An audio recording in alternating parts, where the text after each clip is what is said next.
热人宜兰的安农溪拢有真侪游客去过酒。今年中佫发生渡水死亡的意外，地方嘛真不满讲行李拢有业者孤占。乡公所嘛望讲县政府会当来定驻地条例，授权予乡公所来负责安农溪过酒的管理甲经营。 游客体验7个过船，欢呼声定伫宜兰的热天响起。安农溪过船目前有2间业者经营，县政府管理，也毋过相关管理无制度化。今年6月，搁较发生游客渡水死亡的意外。县政府为着保障游客安全，委托汉阳大学评估最近公告宜兰县安农溪过船顶追求游客活动限制甲活动注意事项。泛舟的范围是从下武桥一直到张公维公园，这个部分我们容许。 业者代客从事泛舟活动。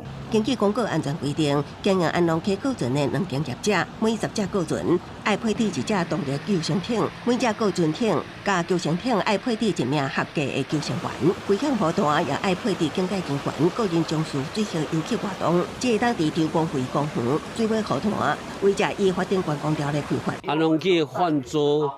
和1间、2间的业者督办，县政府鞭长莫及。也毋过地方认为，过船登记互2间业者督办，无收费用，县政府管袂着，这是管理退步的原因，所以希望将管理经营权交予乡公所，乡长也认为。 安农溪由乡公所维护，也毋过经营过酒是县政府的主责。县政府决定明年议会定期会进行订定驻地条例，将过船经营权授权予公所。 由地方来维护结果经营给县政府经营，现在县政府根本都不在地方做有任何的维护啊。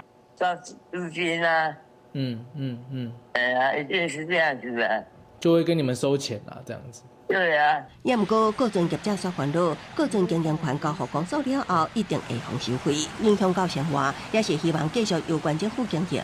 乡公所表示，摕到经营权了后，会继续甲业者协商。公视新闻采访报道。